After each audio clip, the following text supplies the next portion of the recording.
Welcome to a new special series called The Bathroom Break. That extra 10 minutes you either have to listen to marketing tips or use the bathroom or both. But I don't recommend both, but that's your choice. This collab is going to be super fun. We have Daniel Murray from the Marketing Millennials and me, Jay Schwedelson from the Do This Not That podcast and subjectline.com. Each episode in the series, we are going to go over quick tips about different marketing topics. And if you want to be in the bathroom, fine, just don't tell us about it. Thanks for checking it out. We are back for the bathroom break. I'm here with Daniel Murray, the Marketing Millennial. I'm Jay Schwedelson from Do This Not That. And Daniel, I got a question. You are in babyland, right? You got your first kid. That's awesome. And I was just on flights recently with kids all around me. What is your take? Are you someone that's going to be flying with your newborn, or are you waiting till they're like 12?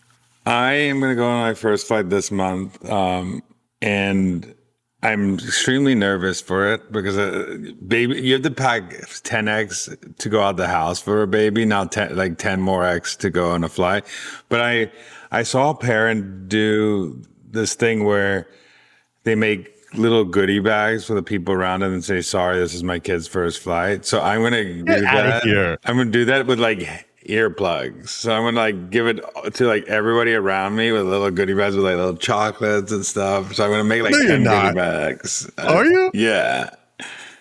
That's actually amazing, and I'm glad you're aware of how annoying it is. I mean, not to be whatever, but when I get on a plane and there is either a baby behind me or near me, I'm pissed. Is that bad? Does that make me a horrible person? No, that's why I'm self-aware that I'm extremely nervous. That's why I'm also self-aware that that parent who has a screwy baby is probably "Oh my goodness, can I get off this flight right now?" They probably. And by the way, I'm going to give you one tip. This just happened on a flight. I was sitting, baby and mom seat next to me. The baby went to the bathroom. Okay. How did I know that? Because it became very obvious to me in what I was smelling. All right. Yeah. And the mom waited way too long to deal with this situation. So I'm just telling you, deal with that. Oh, thank you. Thanks for the advice. I definitely want to just I need all the tips in the world. I'll deal with a poopy diaper right when it comes. Yeah. It is the bathroom break. All right, let's get into it. We've wasted a lot of time just now. Listen, this time of year, end of January, start of February, there is something that you should be doing with your marketing, whether you're a business, consumer, or nonprofit, that is incredibly important, helps you in conversions. And if you don't do it, you're screwed. And what that is nobody right now has time for anything, whether they realize it or not. They feel pressed for time. I'll give you the first example I'm talking about, and there's a million different ways you can incorporate this in your marketing. Let's say you use webinars, okay, to drive demand or pipeline or whatever. You cannot just go with, our webinars are normally 45 minutes. They're normally 60 minutes. Let's do that. Nobody on earth, whether they realize it or not, wants to sign up for a webinar that's 45 minutes, 60 minutes. It's too much time. So what we actually see is webinars that are at 30 minutes do incredibly well. And if you really want to do something that's going to stand out, do a 22-minute webinar. Why is 22 minutes gold if you've never tried it? Number one, it stands out. It's what? A 22-minute webinar? But the other thing is people put a 30-minute block on their calendar, and it actually gives them 8 minutes to themselves. So this time of year, these shorter windows, a little bit of creativity with time does really, really well. So Daniel, how else do you think about that? Well, I think if you're going to, let's go into a B2B example, and you have a calendar booking system on your website, or you have a calendar booking system, reduce those times. And also, I think what I was going to say, what you said is sometimes when you're doing outreach or in your copy, say, "Hey, this is a 9-minute, 9-minute kickoff call or a 12-minute demo," or and put that on their calendar, because specifics always stand out in marketing, and 30 just seems like I'm going to waste more time. But if you say a specific number, it triggers something in their brain that they're actually serious, that they're going to do 12 minutes. When you say 30 or 15, it just feels like a cop out. But if you say 22, 12, it feels like you're actually seriously going to take their time seriously. So do it for your demo requests on your website. Do it for booking a demo on forums. That's another place to add this.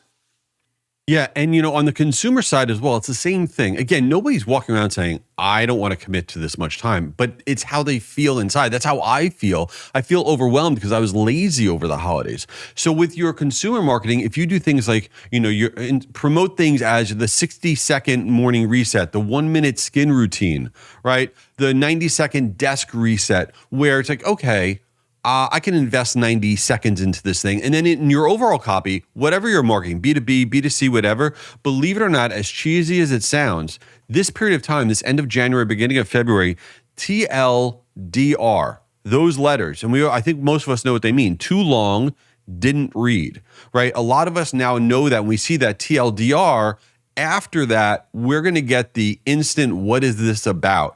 You want to use TLDR in your subject line, the start of your subject line, on your landing page, right in the headline, above the fold, in your social media post. TLDR this time of year will increase your conversions, your engagement big time.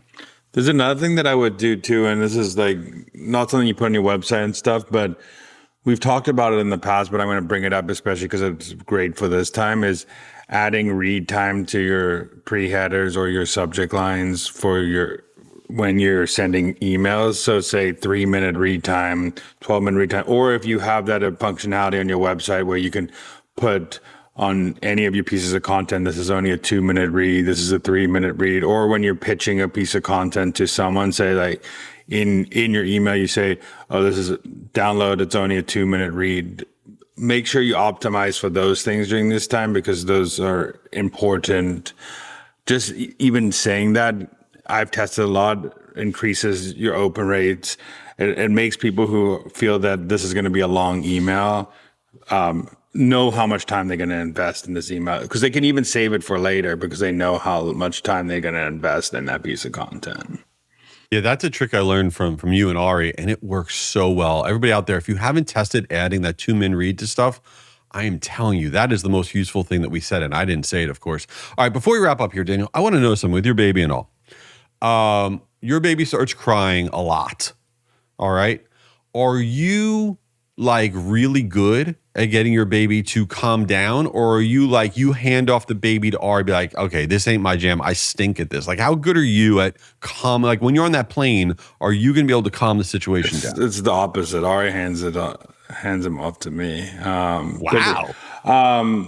We have anybody who ever has a baby, there's an app called Huckleberry, and you've had a baby way too long ago because you didn't have apps when you had a baby, but it basically tells you like when he last ate and when he's like sweet spot to like fall asleep. So usually when he's crying, based on the app, I know like he's either hungry, tired, or he needs to like, and if he's not one of those, he probably needs to like poop. So like those are the 3 things I look at and all the time. So I just diagnose that the cry means like one of those 3 things. And it usually is one of those things. I either feed him, put him to a nap, or go look at it, change his diaper. So it's a pretty good app if anybody wants to. That's my tip of the day. Get Huckleberry if you're a new parent. Can I use that for myself? Because I feel like for myself, I either want to take a nap, take a poop.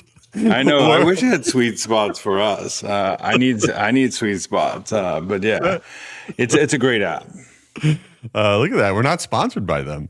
But listen, considering the fact this is the bathroom break, we just crushed it talking about the bathroom a lot. So this is probably our best episode we've ever done, or the worst.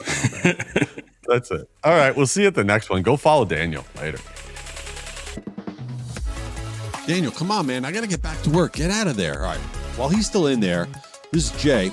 Check out my podcast, Do This, Not That, for marketers. Each week we share really quick tips on stuff that can improve your marketing, and I hope you give it a try. Oh, here's Daniel. He's finally out. Back from my bathroom break. This is Daniel. Go follow the Marketing Millennials podcast, but also tune into this series. It's once a week, the bathroom break. We talk about marketing tips that we just spew out, and it could be anything from email, subject line, to any marketing tips in the world. We'll talk about it. Just give us a shout on LinkedIn and tell us what you want to hear. Peace out. Later.